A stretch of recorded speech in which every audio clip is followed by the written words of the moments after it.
What if doubling your retirement income didn't double your risk? In this episode, I'm showing exactly who can and how to safely withdraw 8% from your portfolio without running out of money. Most retirees leave hundreds of thousands of dollars on the table. They follow rules that don't apply to their particular situation. And you're about to discover why the famous 4% rule might be costing you your dream retirement. And here's what makes this urgent. Your withdrawal rate determines everything. Too conservative, you sacrifice experiences while you're healthy. Too aggressive, you risk everything. But there's a third path that most advisors don't tell you about. The traditional advice says withdraw 4% annually. That's $40,000 on $1 million portfolio. But what if you have $30,000 in Social Security or $20,000 in a pension? The math completely changes. I've seen clients retire with half the money they thought they needed. The secret isn't the portfolio size, it's understanding your personal income floor. If you watch my episode on if you can retire with $750,000, I talked about a 3 to 4% flexible withdrawal being the best for that client scenario because their Social Security was small, which meant their reliance on their portfolio for income was high. And they also had long longevity in their genes. Today, we're going to talk about something different, something that a lot of people are talking about, 7% or 8% withdrawals being sustainable. If you watch my past episodes, an 8% withdrawal rate that's fixed over your lifetime doesn't particularly work very well. But that's if you retire a little bit earlier than normal. If you retire at 68 or 70 or 72, a 7 or 8% withdrawal may actually work for your particular situation, especially if you want to front load your retirement and do the things that your retirement was meant for. In this episode, you're going to learn 3 wealth decision principles to remember, plus an action plan to calculate your actual safe withdrawal rate starting today. So let's do this with a story of a client, Janet. She came to my office last year, 62 years old, $800,000, and she was terrified to retire. She said, Brian, I need at least $60,000 a year. That's a 7.5% withdrawal from my portfolio. Everyone says that's too high. She was ready to work 5 more years. And here's what we discovered together. Janet had $28,000 coming from Social Security and about $15,000 from a small pension. That's $43,000 in guaranteed income. She only needed $17,000 from her portfolio. That's 2.1%. She retired 3 months later. Most people don't realize something critical. The 4% rule was created for a specific scenario, a 30-year retirement, no other income, 50-50 stock bond allocation, and retiring exactly at the wrong time in market history. And how many of those factors actually apply to you? Let me know in the comments. The 4% rule is a starting point, not a finish line. Your actual safe withdrawal rate depends on 4 specific factors. And when these factors align, 8% becomes perfectly reasonable. But before we get into it, this is Brian. I've been a financial advisor for 25 years, and I'm here to help you make better wealth decisions so you can live a richer life. So factor number 1 is high Social Security. Let's talk about your income floor. This is your guaranteed money that hits your account every month, no matter what the market does. Social Security is the foundation. The average benefit is about $1,900 monthly. That's $22,800 annually. But maximum benefits can reach $58,000 per year for high income earners who delay until 70. So this leads me to wealth decision principle number 1. And this changes everything. Your portfolio doesn't need to fund your lifestyle. It needs to fund the gap. Think about it this way. If you need $80,000 annually and Social Security covers $35,000, your portfolio only needs to generate $45,000. On $1 million portfolio, that's a 4.5% withdrawal, completely reasonable. But if your Social Security covers $50,000, now you only need $30,000 from savings. That's 3%. Your portfolio could last forever. Now, I worked with Tom and Lisa recently, both 67, combined Social Security of $64,000. They needed $90,000 total. Their $600,000 portfolio only needed to generate $26,000 a year. That's 4.3%. But here's where it gets interesting. They wanted to travel heavily in their first decade of retirement. They wanted to spend about $110,000 to $130,000 annually for 8 years and then drop it to $80,000. We calculated an 8% withdrawal initially, $48,000 from their portfolio. Combined with Social Security, that gave them their $110,000. After 8 years, we'd reduce it to 5% when the market had a bad year. Their portfolio would still grow over time because they were flexible with their withdrawal strategy. The key was having that Social Security floor. It's inflation adjusted, guaranteed for life, and it changes the entire risk equation. So factor number 2 is pensions and passive income. Pensions are becoming very rare. Very few of my clients have them. But if you have one, you're playing a completely different game. Let's say you have $30,000 in annual pension. That's like having $750,000 in bonds generating 4%, except it's better. It's guaranteed. But the only problem is pensions usually don't have an inflation adjustment. I had a client that came in last month, former teacher, $40,000 pension, $25,000 Social Security. That's $65,000 in guaranteed income. She needed $85,000 total.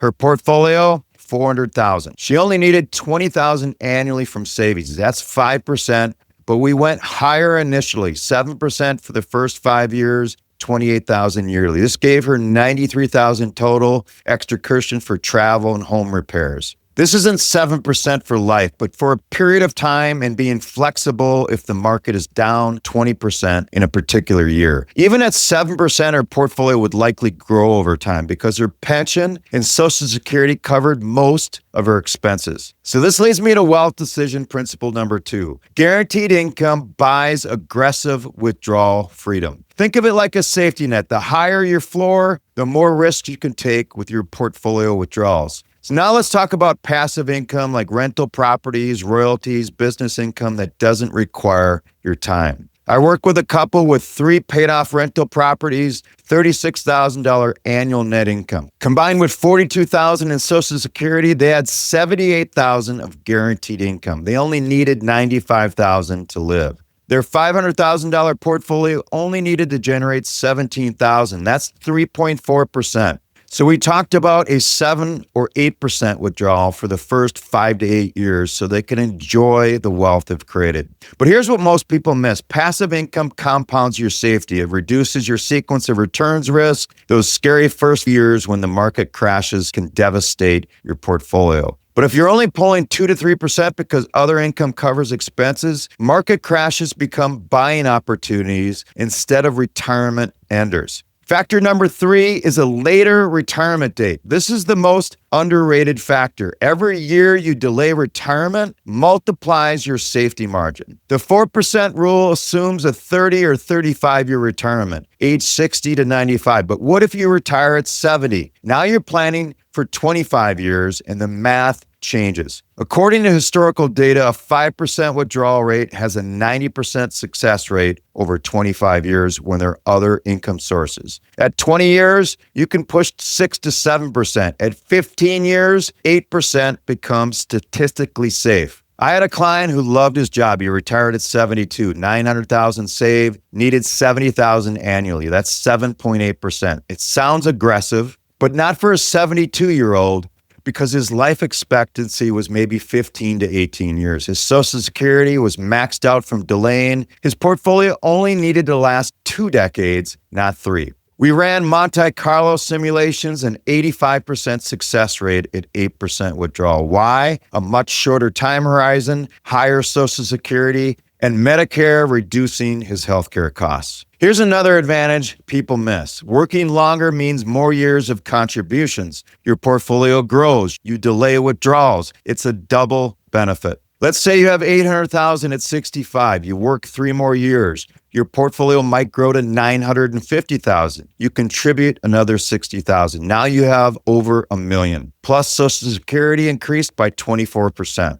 Those 3 years could mean the difference between a 4% withdrawal rate and a 7% withdrawal rate. So this leads me to wealth decision principle number 3. Time is the ultimate portfolio multiplier. Every year buys you options, higher withdrawals, early inheritance for the kids, larger charitable giving, more financial security. I'm not saying you work longer than you want, but if you enjoy your work, those extra years are golden. Factor number 4 is the shorter longevity. This is sensitive, but it's crucial for honest planning. Not everyone lives to 95. Health conditions affect longevity. Family history matters. Lifestyle factors play a huge role. If you have a health condition that limits your life expectancy, your withdrawal strategy should reflect reality, not what somebody else says you should do. I worked with a 77-year-old client, severe heart condition. Doctors gave him 10 to 15 years. He had $600,000 saved. Traditional advice said withdraw $24,000 yearly. That would have left massive money for his heirs and robbed him of experiences today. We calculated an 8% withdrawal, $48,000 annually for the first 5 years. Combined with Social Security,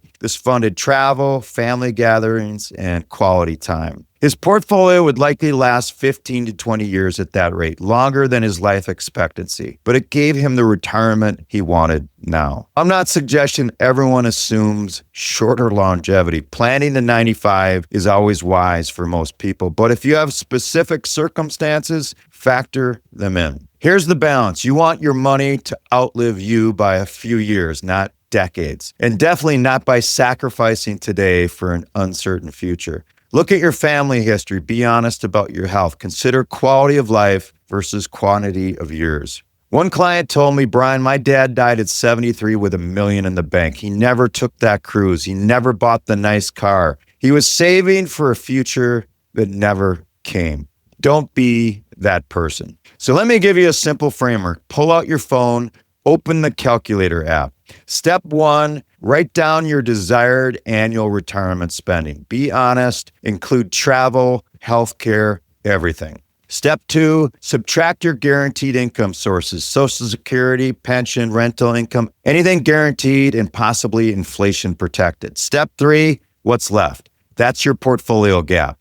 Step 4, divide that gap by your total portfolio value. That's your required withdrawal rate. And step 5, adjust based upon your personal factors. Here's the adjustment table. If your Social Security is over $40,000 annually, add 1% to your safe rate. If your pension or passive income is over $30,000, add another 1%. Retiring after age 68, add 0.5% per year. So go run the numbers right now. Calculate your personal safe rate. Now here's a warning. Before you run out and double your withdrawals, hear this clearly. Higher withdrawal rates require careful monitoring, annual reviews, flexibility to cut back if the markets crash early. This isn't set it and forget it. You may need a financial advisor or software to track this and incorporate it in your financial plan. Quarterly rebalancing, tax-efficient withdrawals, and possibly even some strategic Roth conversions. The 8% withdrawal works when you have multiple income sources, shorter time frames, flexibility, and some professional guidance. Don't just see 8% as safe and ignore the context. Every situation is unique. Now, I've shown you when 8% works,